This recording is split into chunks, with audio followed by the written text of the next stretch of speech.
उसके लिए भी लक्ष्मी एकत्रित करनी है, उसके निवेश, उसके लिए निवेश, उसके भविष्य की प्लानिंग करनी है, तो कैसे शुरुआत किया जाए? मतलब अगले 20-30 सालों के लिए उसकी पढ़ाई, उसकी शादी, या फिर अगर उसके लिए घर खरीदना है, कैसे शुरुआत? देखिए, एक आम तौर पर लोग क्या सोचते हैं कि अभी तो बच्चे छोटे हैं और जब ये एडल्ट हो जाएंगे, माइनर से मेजर हो जाएंगे, तब पैसा बचाएंगे इनके लिए। ऐसा नहीं है।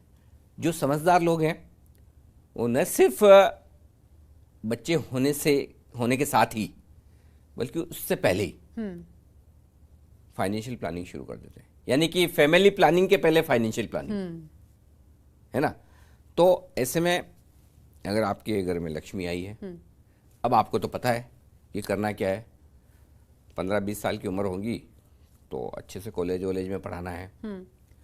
20-25 साल की उम्र में हो सकता है आपको कुछ बढ़िया पढ़ाई के लिए विदेश भेजना हो, हायर एजुकेशन हो और गया। बच्चियां तो आजकल पढ़ने में वैसे भी आगे होती है। बच्चों के लिए आप प्रोविजन करें ना करें, बच्चियों के लिए करना ज़्यादा ज़रूरी है। बिल्कुल। वो पढ़ने में आगे हैं, तेज तरार हैं, तो आपको कुछ अच्छी प्रोफेशनल क्वालिफिकेशन दिलवानी है, विदेश भेजना है, तो पैसे लगेंगे ना भाई। वो आज ही से उनके नाम पर बचत करना शुरू करो और इन्वेस्टमेंट करना शुरू करो। उसके बाद जाहिर सी बात है कि शादी वादी करेंगे आप, तो ठीक है, शादी के केस में तो आजकल कई बार पैसे लगते नहीं, तो आजकल तो बच्चे ही समझदार खुद ही कर लेती है तो लेकिन फिर भी एज ए पेरेंट आपकी तो जिम्मेदारी है, आप तैयारी रखें, है ना। तो फिर वो पैसे अभी से बचाने शुरू कर देनी चाहिए और इन्वेस्टमेंट शुरू कर देनी चाहिए। तो सिंपल है कि आप बच्चों के लिए, उनके फ्यूचर के लिए जो इन्वेस्टमेंट करने की सोच रहे हैं, इंतज़ार मत करिए 10-15-20 साल का, आज ही से तुरंत फैमिली प्लानिंग के साथ फाइनेंशियल प्लानिंग, नहीं तो कम से कम लक्ष्मी जी के आने के बाद तो शुरू कर ही दीजिए, वो ज़रूरी है। देर ज़्यादा नहीं। ना देर नहीं, बिल्कुल भी नहीं, बिल्कुल भी नहीं। हाँ, तुरंत तुरंत तुरंत। ये तो बिटिया की बात हो गई। अब जिनके बेटे हैं वो सोच रहे होंगे कि हमें क्यों छोड़ दिया। बेटों के केस में जिम्मेदारी ज़्यादा है। अच्छा, और आमतौर पर है ना, लोग क्या सोचते कि भाई बिटिया के लिए तो इतना ही है कि इसकी शादी करके इसको दूसरे घर भेजना होगा, तो उसके लिए कितने पैसे बचाने, वो मैं देख लूँ, उसके बाद मेरी जिम्मेदारी खत्म।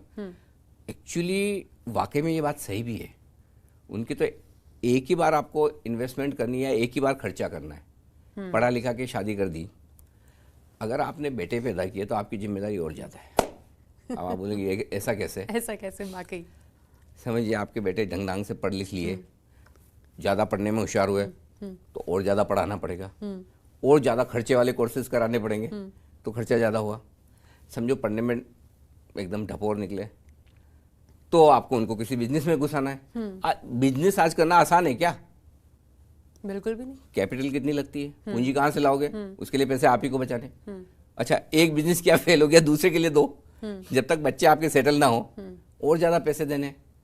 अच्छा, बेटी तो अपने घर चली जाएगी, बेटों को क्या, वो तो और किसी को लेके भी आएंगे। हाँ। तो उनके लिए घर की व्यवस्था भी आपको करनी है, डबल जिम्मेदारी। अगर आपने ढंग ढंग से उनको तैयार नहीं किया, खुद कमाने लायक नहीं बने, तो और ज़्यादा। लेकिन इसमें एक चीज़ बहुत इंटरेस्टिंग बताना चाहता हूँ।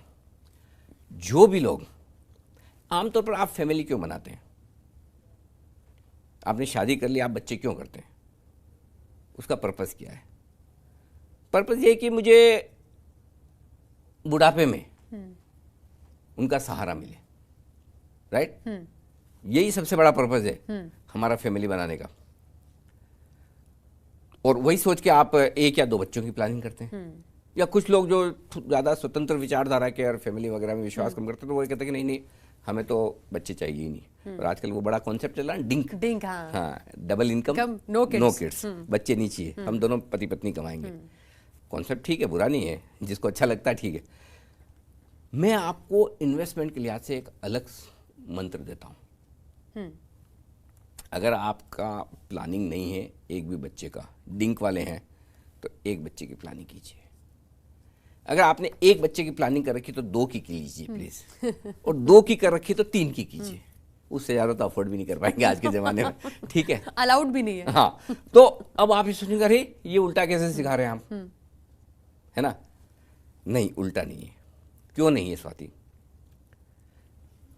आप एक बच्चा रखते हैं, एक बच्चा पैदा करते हैं, बच्चे को बड़ा करते हैं, स्कूल जाता है, कॉलेज जाएगा, पढ़ेगा लिखेगा, हर महीने आप उस पर कुछ खर्चा कर रहे हैं, बच्चे को बड़ा करने के लिए 20 साल 25 साल 30 साल तक खर्चा करेंगे बच्चे पे।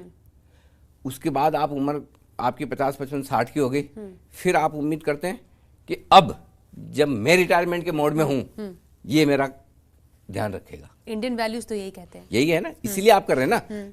एक तरह से आप बच्चे में इन्वेस्टमेंट कर रहे हैं पहले दिन से, होने से पहले से, ठीक है। तो मैं ये कहता हूं आप एक्स्ट्रा करिए, एक बच्चा एक्स्ट्रा रखिए। लेकिन एक बच्चा एक्स्ट्रा करने से होगा क्या, दोनों ही नालायक निकल गए तो क्या करेंगे। लेकिन उसका तरीका अलग है। तरीका क्या है, आप ये सोचिए कि मेरी एक बच्चे की प्लानिंग है, और वो प्लानिंग कैसे होगी, अगर आपका एक बच्चा है और उस पर महीने महीने आपको इतना खर्चा करना है जो आपको 25 साल बाद 30 साल बाद आपकी सेवा करेगा, वही पैसा हर महीने आपको एसआईपी में इन्वेस्टमेंट कर देना है। बहुत बढ़िया, सिंपल, कुछ नहीं करना है। अब 25-30 साल बाद आपका बच्चा आपके पास रहे न रहे, अमेरिका जाके सेटल हो जाए या यहाँ रहे और भी आ जाए, झगड़े हो जाए, कुछ भी हो सकता है, लेकिन ये जो बच्चा ये आपके साथ जो आपने हर महीने 15, 20, 25 हजार 10 हजार जो भी आपने बचाए कि ये मेरा बच्चा है, एक तरह से मेरा एक बच्चा एक्स्ट्रा है जिसके लिए मैं पैसा बचा रहा हूँ। और जो डिंक जो ऐसे दंपत्ति हैं जिन्हें बच्चे पैदा ही नहीं करने, वो एक बच्चे के नाम पर उतना पैसा बचा कर रखें, शर्त या 25 साल बाद ये बच्चा आपके सबसे ज्यादा काम आएगा। ये आपने बहुत ही दिलचस्प पर्सपेक्टिव दिया है। 100% आपके बच्चे नालायक निकल जाए, ये नालायक नहीं निकल नालायक सकता, नहीं निकलेगा। ये 100% लाइफ लॉन्ग आपको सेवा करता रहेगा पैसे से। बाकी तो ठीक है, अपने अपना नसीब है, हम तो पैसे से ही सेवा करवा सकते हैं। तो पैसे से सेवा करने का फॉर्मूला सिंपल ये है, आप जितने बच्चे प्लान कर रहे हैं उससे एक ज्यादा बच्चा प्लान करें, और वो बच्चा जितना खर्चा आप अपने एक बच्चे पर हर महीने कर रहे हैं, ये समझ लीजिए मैं उतना ही खर्चा इन्वेस्टमेंट के तौर पर अलग जगह डालूंगा, इन्वेस्ट करूंगा, और मेरे बुढ़ापे में ये पैसा काम आएगा। बस सेट है सब कुछ। अब आदत कैसे डेवलप की जाए? अब आपने जो मैरिड कपल है उनके लिए तो एक अच्छा फॉर्मूला दे दिया, 2 बच्चों का, 1 बच्चे का, कैसे एक इन्वेस्टमेंट को बच्चा समझे, ये बहुत ही खूबसूरती से आपने समझाया। लेकिन अब लोगों की लाइफस्टाइल थोड़ा लग्जरियसली, लैविशली, आईफोन 10 भी खरीदना है, वर्ल्ड टूर भी जाना है, फिल्में भी देखनी है, बिल्कुल करना चाहिए, इसीलिए तो पैदा हुए हैं। रेस्टोरेंट भी जाना है, खाना पीना भी है। अब वो कहते हैं कि हम फ्रेंड्स गर्लफ्रेंड्स के साथ भी घूमना है। हाँ बिल्कुल बिल्कुल। अब अभी खर्च नहीं करेंगे तो कब खर्च करेंगे? अब ये पैसे अगर निवेश कर दिए तो पैसे बंद गए। तो वो आदत कैसे बहुत सिंपल डाली जाए? बहुत सिंपल, एकदम आसान। इतना आसान है? एकदम। स्वाति जी, फर्ज करें आपकी सैलरी है 1 लाख रुपए महीने की, ठीक है। अगर मैं आपकी सैलरी 95,000 या 90,000 करवा दूं तो क्या आप नौकरी छोड़ देंगी? छोड़ूंगी तो नहीं, लेकिन हाँ तब भी करेंगे, करेंगे। हाँ, खर्चा कम करेंगी, खर्चा कम होगा। हाँ, बराबर है। कहीं न कहीं कटौती करेंगे, अब है ही नहीं पैसे तो खर्चेंगे कहाँ से? सिंपल, बस यही। अगर आपकी सैलरी 1 लाख रुपए है और आपको महीने का 5,000 या 10,000 बचाना है, आपकी सैलरी है ही नहीं 1,90,000 ही है, पहले 10,000 जाने दो इन्वेस्टमेंट में सीधा, नहीं है ही नहीं मेरी इतनी। देखो, हिंदुस्तान में कोई भी काम है ना प्यार मोहब्बत से नहीं होता, कंपल्शन से ही होता है। और खासतौर से जहां आदतें बिगड़ी हुई हो, खर्चा करने की, घूमने फिरने की, मूवीज जाने की, शॉपिंग करने की, तो वो होगा ही नहीं आपसे। आप ये सोच लो कि मेरी सैलरी इतनी है ही नहीं या मेरी कमाई इतनी है ही नहीं, मेरे को जितना पैसा बचाना उतनी मेरी कमाई कम है, बस। पहले वो निकल गया, अब बचे हुए में आपको चलानी है अपनी दुकानदारी, अपना घर गृहस्थी उसी में चलाना है, हो जाएगा। अब बताओ मुश्किल है? मुश्किल यहाँ पर ये है कि अब फर्स्ट सैलरी आ गई, फर्स्ट सैलरी में से कुछ पैसे अपने शौक पे खर्च कर दिए, फिर सेकंड सैलरी भी आ गई, सेकंड सैलरी में सोचा कि एक नया टीवी आ जाए, थर्ड सैलरी में सोचा चलिए थोड़े पैसे जोड़ दिए, एक नई गाड़ी के लिए सोच लेते हैं। ऐसे करते करते 1-2 साल निकल गए, आदत बंदी नहीं। कोई बात नहीं, मैं इसलिए बोल रहा हूँ, उसका सोल्यूशन यही है कि आपको जितने पैसे मिल रहे हैं और जितने उसमें से आपको बचाने, पहले बचा दो और बाकी को खर्च करो। तो आपको अपने आप समझ में आ जाएगा कि भाई अगर मैं सोच रहा हूँ कि मेरी सैलरी 1 लाख रुपए, तो 1 लाख है ही नहीं भाई, मेरी 90,000 ही है, इतने ही मेरे हाथ में आ रहे हैं। अब एक चीज मुझे बताओ, आपके हर महीने सैलरी में से टीडीएस कटता है, कटता है ना? क्या कर लेती हैं आप? कुछ कर सकती हैं? कुछ भी नहीं। कुछ नहीं। कट रहा है, मजबूरी है। यही समझिए टीडीएस है। टीडीएस 10% नहीं कट के, 15% नहीं कट के, 20% कट रहा है या 25% कट रहा है, जिसपे आपका कोई कंट्रोल नहीं। देखो, फ्यूचर सेफ करना है, बुढ़ापा अच्छे से निकालना है, तो अभी तकलीफ देखनी है, या तो अभी पूरे मजे कर लो सारे के सारे। मैं ये नहीं कह रहा कि मजे मत करो, मजे करो, लेकिन जितने पैसे उतने करो, जितने बचाने के बाद जितने पैसे हैं वो करो। आप ये सोचे सब मजे करने के बाद मैं फिर बाद में बचाऊंगा, ऐसा जिंदगी में कभी हो ही नहीं सकता। आपको खर्चा करने के लिए, मुझे एक चीज बताओ, अगर आपके पास 5 लाख रुपए आपके पास हो, क्या 2 घंटे में शॉपिंग में खत्म नहीं कर सकती क्या आप? 2 घंटे भी नहीं लगेंगे। अंडर एस्टिमेट, मतलब शॉपिंग के मामले में तो लेडीज को अंडर एस्टिमेट नहीं करना चाहिए। आजकल जेंट्स भी ऐसे ही भाई। तो सिंपल वही है कि शौक में, मौज में, मस्ती में तो आपको जितना पैसा होगा कम ही पड़ने वाला है ना? तो ये समझ लिए मेरा टीडीएस है, कट के ही आ रहा है, इतनी हाथ में, अब इसी में से काम चलाना है।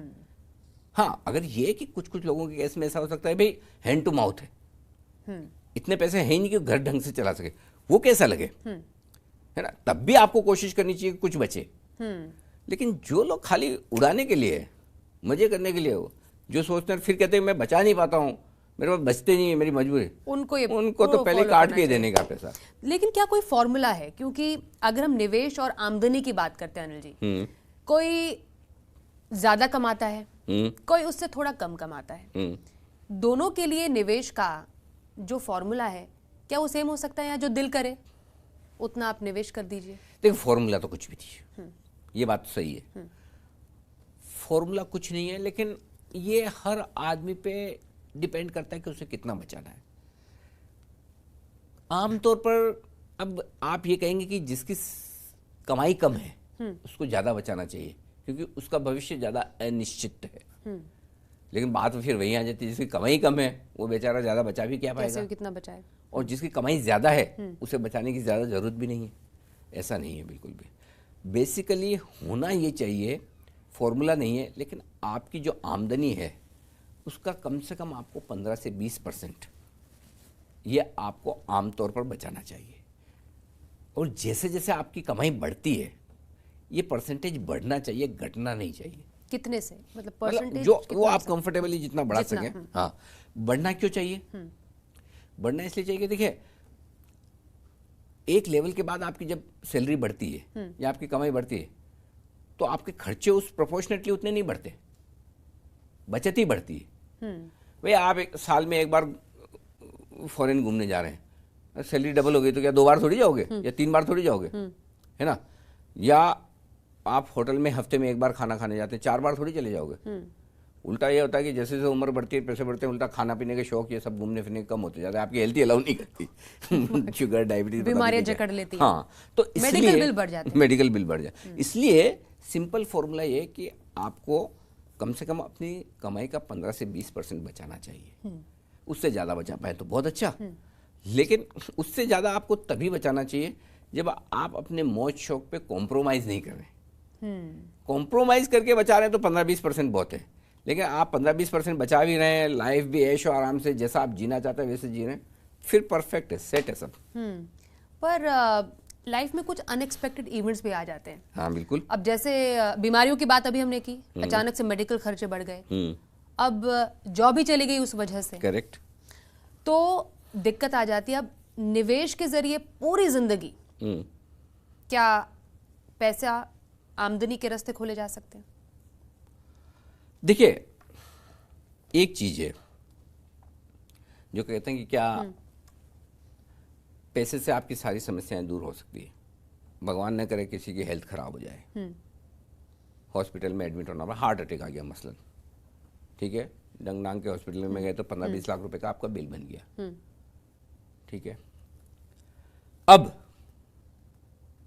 जिंदगी के हर समस्या का हल पैसा नहीं है। वहां तो आपको अपने बच्चे, भाई बहन, माता पिता चाहिए या वाइफ चाहिए, है ना? वहां तो फैमिली मेंबर्स ही चाहिए। तो जो फैमिली मेंबर्स हैं या जो आपके दोस्त हैं उसकी कमी तो कोई पूरा नहीं कर सकता, कोई नहीं। करेक्ट। लेकिन आपका इन्वेस्टमेंट बहुत सारी चीजें पूरी कर सकता है, और वो है उस हॉस्पिटल का बिल। अगर आपने ढंग से पैसे बचाए तो उस हॉस्पिटल का बिल आप भर सकते हैं। और उस वक्त जितनी जरूरत आपको अपने रिश्तेदारों की है उतनी जरूरत पैसे की भी है। अब रिश्तेदार वक्त पे काम आएंगे नहीं आएंगे ये तो उसी दिन पता चलेगा, लेकिन आपके इन्वेस्टमेंट आपके वक्त पे काम आएंगे नहीं आएंगे वो आपको आज ही पता है ना। तो लाइफ की सारी समस्याएं तो पैसा हल नहीं कर सकता, लेकिन पैसे से बहुत सारी समस्याएं हल हो सकती है। मतलब ये आपका वो दूसरा बच्चा है जो मुश्किल समय में काम आएगा। अब वो खड़ा रह के आपके पैर तो नहीं दबाएगा क्योंकि इन्वेस्टमेंट है, लेकिन आपको इतना सर में रिलीफ देगा, मेंटल रिलीफ जिसको कहते हैं कि भाई अनिल तुमने पैसे बचाए वो आज तुम्हारे काम आ रहे हैं, है ना। तो इसलिए ये चीज बहुत अच्छे से समझ लेनी चाहिए कि जिंदगी की ज्यादातर मुश्किलें, ज्यादातर दिक्कतें आपके सही इन्वेस्टमेंट से पूरी हो सकती है। ह्यूमन वैल्यूज तो अपनी जगह हैं, फैमिली वैल्यूज अपनी जगह हैं, वो तो रहेगी। हमारे हिंदुस्तान में लोगों के संस्कार है, इसलिए हम गुरुकुल में बैठे हैं, हाँ। करेक्ट, वो तो है ही। लेकिन पैसे की वजह से जो समस्याएं आती है वो आपका बच्चा जिसका नाम है इन्वेस्टमेंट वो ध्यान रख लेगा। अब थोड़ा भारी भरकम शब्द में आपसे थोड़ा जानना चाहूंगी, कई लोग सोचेंगे ये क्या है। अब निवेश में अक्सर हम कंपाउंडिंग इंटरेस्ट की बात करते हैं और कहते हैं कि कंपाउंडिंग का फायदा आपको मिलेगा, जितना जल्दी आप निवेश करें उतना आपको कंपाउंडिंग बेनिफिट मिलेगा। ठीक बात है। तो क्या है ये कंपाउंडिंग बेनिफिट? ये कुछ नहीं, छोटी सी चीज है और इसको कहते हैं हम दुनिया का 8वां अजूबा। अच्छा, हाँ, बस इतनी सी चीज है। 8वां अजूबा भी और इतनी सी भी चीज है। मतलब इतनी बड़ी है कि ये 8वां अजूबा है। कैसे स्वाति? कंपाउंडिंग का मतलब क्या है? कमाई पर कमाई, ठीक है। पहले आपने कुछ कमाया, बचाया और उसको सही तरीके से इन्वेस्टमेंट किया, ठीक है। अब उस इन्वेस्टमेंट पे कमाई हो रही है। अब उस इन्वेस्टमेंट पे जो कमाई हो रही है उस पर अगर आप और कमाई करें तो मजा आ जाए ना, वाकई, है ना। इसी को कंपाउंडिंग कहते हैं कि कमाई पे कमाई होते रहना। मसलन मैं आपको एक एग्जांपल दूं, 5,000 रुपए महीने बचाना तो कोई बड़ी बात नहीं, आपके लिए तो बिल्कुल भी नहीं, राइट। मैं आपको कहूं कि क्या स्वाति आप 5,000 रुपए महीने 25 साल तक बचा सकती है? आसान काम है, मुश्किल नहीं है। और मैं ये कहूँ कि खाली 15% का आपको रिटर्न आएगा उस पर, सिर्फ 15% सालाना। सालाना 15% बहुत ज्यादा नहीं है। यानी कि आपने 25 साल में पैसे लगाए 15 लाख रुपए, हर साल, हर महीने के 50,000, एक साल के 60,000, बराबर है। और आपने 25 साल तक लगाए 15 लाख रुपए। क्लियर है? अगर इन 15 लाख रुपए पर जो आपने हर महीने लगाए 5-5 हजार के तौर पर, समझो 15% की कमाई हो, आप सोच सकते 25 साल बाद आपके हाथ में कितने पैसे होंगे? उस 15 लाख पर 15%। हाँ, मतलब हर महीने के 5,000 पे 15%। सोचो कितने, काफी आगे बढ़ जाएगा मामला। 1,60,00,000 रुपए। 1 करोड़, वाकई। सिर्फ 15 लाख लगा रहे हैं आप। नेट अमाउंट आपका 15 लाख ही गया जेब से। ये देखिए, अमाउंट 15 लाख ही गया है, और वो भी कैसे? हर महीने 5-5 हजार, पता भी नहीं चला, वाकई। और 25 साल बाद आपकी जेब में होंगे 1,60,00,000 रुपए। ये है दम कंपाउंडिंग का, क्योंकि हर महीने आपके पैसे बढ़ रहे हैं जो आप इन्वेस्ट कर रहे हैं, हर महीने उस पैसे पे पैसे की कमाई बढ़ रही है। अच्छा, अब आप बोलेंगे 15% कहां से लाए आप अनिल जी?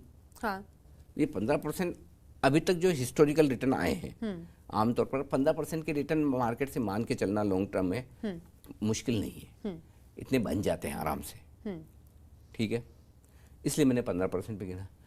मैं तो सोचूं कि आपका मेरा नसीब ही खराब है, हमें बेस्ट रिटर्न कभी मिलेंगे नहीं, मान लिया चलो। अब मैं आपको दूसरा एग्जांपल देता हूं। अगर आप हर महीने 5-5 हजार रुपए बचा रही हैं, सेम 25 साल के लिए बचा रही हैं, सेम 25 साल में आपने 15 लाख रुपए लगाए, सेम, ठीक है। रिटर्न आया चलो 12%। 12% तो बहुत ही रीजनेबल है, आसान है बनाना, कोई बड़ी मुश्किल बात है नहीं। तब भी आपके 15 लाख रुपए 95 लाख रुपए हो जाते हैं। बोलो, मतलब 15% भी ना सोचे, कम भी सोचे, हाँ। फिर भी करोड़ ना तो 95 लाख। 95 लाख। अब इसमें कंपाउंडिंग का मजा देखिए आप। आपने 12% कमाई हर साल की, तो कितने बने? 95 लाख, 15 लाख के। और यही 3% एक्स्ट्रा कमाई कर ली तो कितने बने? 1,60,00,000। यानी 65 लाख रुपए आपके ज्यादा बन रहे हैं। अमाउंट उतना ही लगाना है। इसलिए हम कहते हैं कि कंपाउंडिंग का जो फायदा मिलता है वो गजब का है। और कंपाउंडिंग का फायदा उन्हीं लोगों को मिलता है जो नियमित तौर पर पैसा लगाते हैं और लंबे समय के लिए लगा कर रखते हैं। तो इन्वेस्टमेंट में आपकी सक्सेस का फॉर्मूला एक ही है, अनुशासन, डिसिप्लिन, रेगुलर इन्वेस्टिंग और बिना घबराए, बिना हिले, लंबे समय तक। फिर जो पैसा बनेगा, 8वां अजूबा आप खुद देखेंगे। उसके लिए देखने के लिए कहीं आपको माचू पिचू या फिर ताजमहल जाने की जरूरत नहीं है। यही आपके बैंक अकाउंट में दिखेगा, आपके पोर्टफोलियो में दिखेगा। तो इन्वेस्टमेंट गुरुकुल का आज का जो हमारा लेसन या सीख रही है वो है अनुशासन। इन्वेस्टमेंट में, अपने निवेश में कितने आप अनुशासित रहते हैं, वो सीखना किसी भी निवेशक के लिए बहुत ही बहुत जरूरी होता है। आज